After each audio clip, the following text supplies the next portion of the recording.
Basic Calculus and Applications MS-08 unit 03। तो ये होता है डिफरेंशिएशन और इंटीग्रेशन। ये अगर आप मैथ्स के स्टूडेंट हैं तो ये आपने क्लास 11th और 12th में पढ़ा होगा, और अगर आप मैथ्स के स्टूडेंट नहीं हैं तो आपने तो ये बिल्कुल ही नहीं पढ़ा होगा। ये मुझे पढ़ने के लिए मुझे 2 साल लगे थे। 11th क्लास के अंदर डिफरेंशिएशन था और 12th क्लास के अंदर इंटीग्रेशन था। मैथ्स के स्टूडेंट ऑफ कोर्स इसे स्किप कर सकते हैं, इसमें कुछ भी नहीं है, बेसिक फॉर्मूलेज दे रखे हैं। तो और अगर आप नॉन मैथ्स के स्टूडेंट हैं तो हम यहाँ पर जो हैं वो मैनेजमेंट पढ़ने के लिए बैठे हैं, ना कि मैथ्स पढ़ने के लिए बैठे हैं। तो आप इसमें से काफ़ी सारी स्लाइड्स स्किप कर सकते हैं, क्योंकि वो एक्चुअली में आपको ज़रूरत नहीं पड़ेगी। मैनेजमेंट में सॉल्व करने के लिए, क्वेश्चन भी सॉल्व करने के लिए आपको ज़रूरत नहीं पड़ेगी। केवल आप कंसेप्ट रखिए ध्यान में, मैथमेटिक्स ध्यान में रखने की आपको कोई खास ज़रूरत नहीं है। मैं आपको केवल बेसिक सिंपल टर्म्स के अंदर आपको जो बहुत ही ज़रूरी फॉर्मूले हैं जो आपके काम आएंगे, मैं केवल वही बताने जा रहा हूँ कंसेप्ट के साथ। तो एग्जाम्पल लेते हैं। एक मेरे अफ्रीका के अंदर अंकल जी हैं, एक वो चले गए, मेरे लिए प्रॉपर्टी छोड़ गए। अब प्रॉपर्टी की जो शेप है वो आप देख सकते हैं स्क्रीन पर कैसी है। अब दावेदार आ गए हैं 3। अब इस प्रॉपर्टी का बंटवारा करना, तो इक्वल बंटवारा करना चाहते हैं हम लोग 3 लोग। तो आप कुछ आइडिया दीजिए किस तरीके से किया जा सकता है इसका। तो सबसे पहले तो मैं इसका प्रॉपर्टी का एरिया कैलकुलेट कर लूँ। अब एरिया कैलकुलेट करना भी इतना आसान नहीं है, इतनी टेढ़ी मेढ़ी प्रॉपर्टी है, जाने कितने ट्राइंगल्स बनेंगे और जाने कितने स्क्वायर्स बनेंगे। तो ये बहुत डिफिकल्ट काम है, लेकिन किया जा सकता है, ऐसी कोई बात नहीं है। लेकिन अगर कोई हम तीनों में से किसी की मैथ्स कमजोर हुई तो वो बंटवारे को मानने से मना कर सकता है।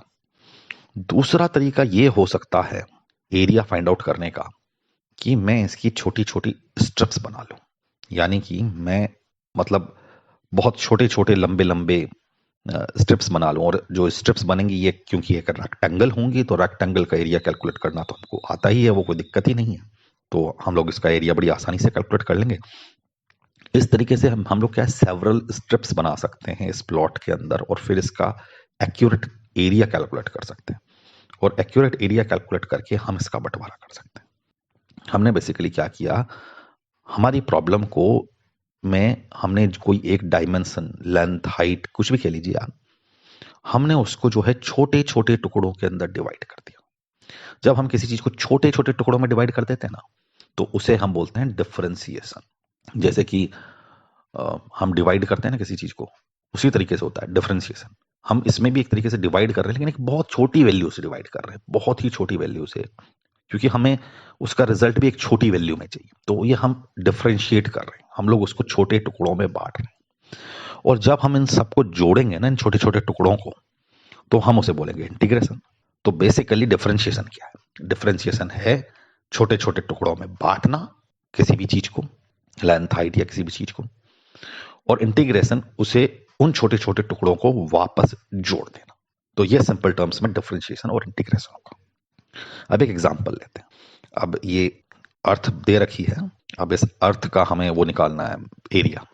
अब एरिया निकालना तो थोड़ा मुश्किल काम है, और मुझे वैसे भी स्फीयर का किस तरीके से सरफेस एरिया निकालते हैं वो फॉर्मूला मेरे को याद नहीं है। तो मैं क्या कर सकता हूं कि इसको मैं छोटे छोटे टुकड़ों में बांट सकता हूं।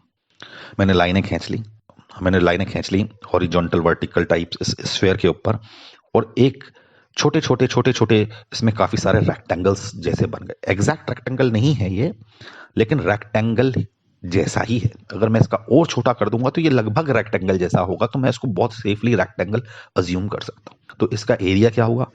अगर एक लेंथ डी एक्स है और दूसरी लेंथ डी वाई है, तो इसका एरिया होगा d y multiply by d x.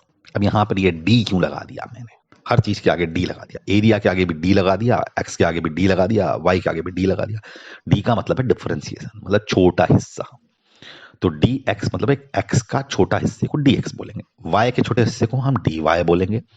और जो एरिया निकला ऐसे, तो वो छोटा एरिया निकला ना, तो उसे हम डी ए बोलेंगे। और जब हम इसका इंटीग्रेशन करेंगे, मतलब हम डी ए का जब इंटीग्रेशन करेंगे टोटल, यानी कि जब हम सब छोटे छोटे टुकड़ों का सम करेंगे, जितने भी छोटे छोटे डी हैं उसका हम सम करेंगे, तो हमें ए मिलेगा, यानी कि एरिया मिलेगा।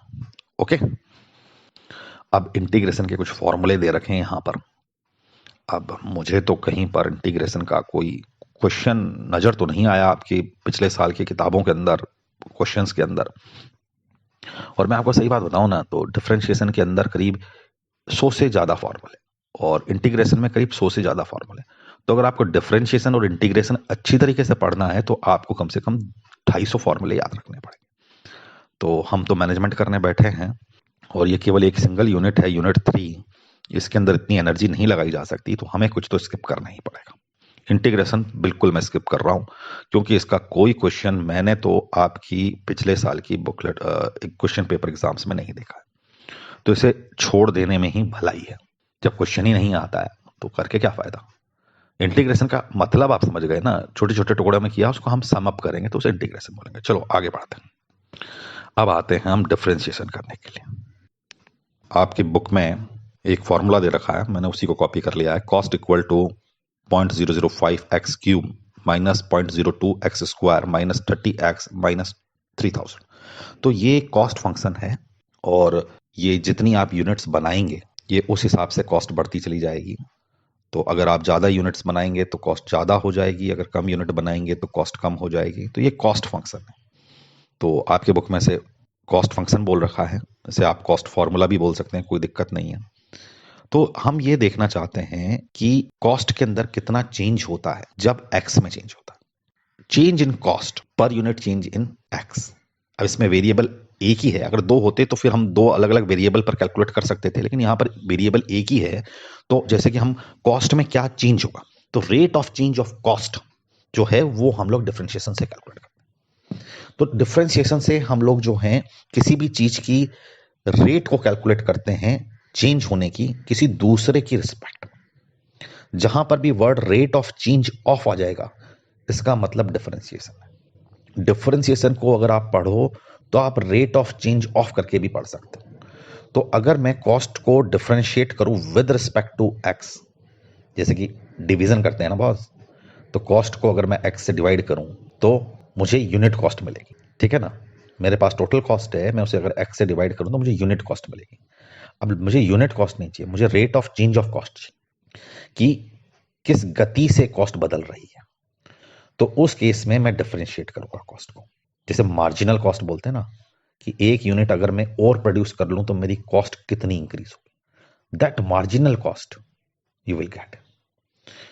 तो यही प्रैक्टिकल यूजेबिलिटी है डिफरेंशिएशन फंक्शन की, कि जब आप उसको डिफरेंशिएट करते हैं तो रेट ऑफ चेंज मिल जाता है आपको। अब यहाँ पर डिफरेंशिएशन के बहुत सारे फॉर्मूले हैं, लेकिन हम केवल, मैंने जैसे बताया था 100 के आसपास फॉर्मूले हैं, लेकिन हम यहाँ पर केवल 2 ही चीजें याद रखने वाले हैं। पहली चीज तो ये है कि किसी भी फंक्शन को जब हम डिफरेंशिएट करते हैं, जैसे कि जो पावर में होती है, जैसे x raise to the power n, तो उसकी पावर एक कम हो जाती है और उसे जो पुरानी वाली पावर थी उससे मल्टीप्लाई कर देते हैं। तो x raise to the power n becomes n multiply by x raise to the power n minus 1। ये तो पहला फॉर्मूला है, गांठ बांध लीजिए, याद कर लीजिए। और दूसरा फॉर्मूला ये है कि अगर कोई कांस्टेंट होता है और अगर हम उसका डिफरेंशिएशन करते हैं, यानी कि x की पावर होती ही नहीं है, मतलब x ही नहीं होता है, जिसके साथ x नहीं होगा, और उसको विद रिस्पेक्ट टू x अगर हम लोग उसको डिफरेंशिएट कर रहे हैं तो वो जीरो हो जाएगा, ठीक है। तो यहां पर अगर x raise to the power n है और मैं x के रिस्पेक्ट में अगर मैं इसे डिफरेंशिएट कर रहा हूं, यानी कि मैं उसी वेरिएबल के रिस्पेक्ट में, जिस वेरिएबल की पावर है उसी वेरिएबल के रिस्पेक्ट में अगर मैं इसे डिफरेंशिएट कर रहा हूं, तो पावर तो एक कम हो जाएगी और उसे पुरानी वाली पावर से मल्टीप्लाई कर देंगे। लेकिन अगर मैं इसको डिफरेंशिएट करूं y से, ठीक है, x raise to the power n को अगर मैं y से करूं तो फिर रिजल्ट कुछ और होगा, वो हम यहां डिस्कस नहीं करेंगे। तो एक एग्जांपल लेते हैं, x raise to the power 5 है, मैं इसे डिफरेंशिएट करता हूं तो सबसे पहले x की एक पावर कम हो जाएगी, यानी x raise to the power 4 बन जाएगा, और हम इसे मल्टीप्लाई कर देंगे 5 से, तो ये हो जाएगा 5x rays to the power 4। अब एक फंक्शन लेते हैं हम लोग, फंक्शन क्या लेते हैं, एक दूसरा सवाल लेते हैं, 6x rays to the power 4। अब 6x rays to the power 4 को अगर मैं डिफरेंशिएट करूंगा तो एक पावर कम हो जाएगी, यानी कि x raise to the power 3 हो जाएगा, और इस पूरे को मैं 4 से मल्टीप्लाई करूंगा, तो 6 पहले से ही था, अब 6 को 4 से मल्टीप्लाई कर देंगे तो 24 हो जाएगा, 24x rays to the power 3, ठीक है।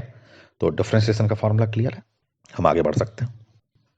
अब हमें निकालनी है मार्जिनल कॉस्ट। अब एक कॉस्ट फंक्शन दे रखा है जैसा कि पहले हमने देखा था, तो वो कॉस्ट फंक्शन हमारे पास दोबारा से आ गया है। तो अब इसकी मार्जिनल कॉस्ट निकालनी है। मार्जिनल कॉस्ट कैसे निकालेंगे भाई? Rate of change of cost with respect to unit is your marginal cost. यानी कि अगर कॉस्ट के अंदर कोई बदलाव होता है, जिस गति से बदलाव होता है, एक्स के बदलने पर किस गति से बदलाव होता है, उसे हम मार्जिनल कॉस्ट बोलेंगे। तो यहां पर इस कॉस्ट फंक्शन को मैं एक्स के रिस्पेक्ट में डिफरेंशिएट कर दूंगा। तो डिफरेंशिएट करने पर जो पहले हमारी वेरिएबल है 0.005 x raise to the power 3, तो ये जो 3 की पावर है ये 2 बन जाएगी और इसको पूरे को मैं 3 से मल्टीप्लाई कर दूंगा, यहां कोई गलती नहीं है। दूसरा है 0.02 x raise to the power 2, अब इसकी पावर भी एक कम हो जाएगी तो ये x रह जाएगा और 0.02 को 2 से मल्टीप्लाई कर दूंगा, ठीक है। अब है हमारा -30x, अब ये x है, x की पावर अब कुछ लिखी भी नहीं है तो 1 ही है इसका मतलब। अब 1 की पावर और कम कर दूंगा 1 से तो वो 0 हो जाएगी, तो x की पावर 0 क्या होता है, वो 1 ही होगा। और इसको पूरे को 1 से मल्टीप्लाई करूंगा तो 30 का 30 रह जाएगा। बेसिकली x गायब हो गया और जो लास्ट के अंदर 3000 है, अब उसके अंदर x है ही नहीं, तो ये कांस्टेंट कहलाएगा, और अगर ये कांस्टेंट है तो ये 0 हो जाएगा, तो ये गायब हो जाएगा बेसिकली। तो अब हमारा जब हमने इसको डिफरेंशिएट कर लिया है तो हमारा रिजल्ट जो है मार्जिनल कॉस्ट का वो आ गया है। वो आया है 0.015 x raise to the power 2 minus 0.04 minus 30। अब क्वेश्चन ये है कि मार्जिनल कॉस्ट मेरे को पता करनी है जब 3 यूनिट प्रोड्यूस करूं, तो आप x की जगह 3 डाल दीजिए, आपके पास आंसर आ जाएगा, दैट इज 30.015। अब ये आपके बुक का एग्जाम्पल नंबर 15 है, आप उसे दोबारा से रेफर कर सकते हैं।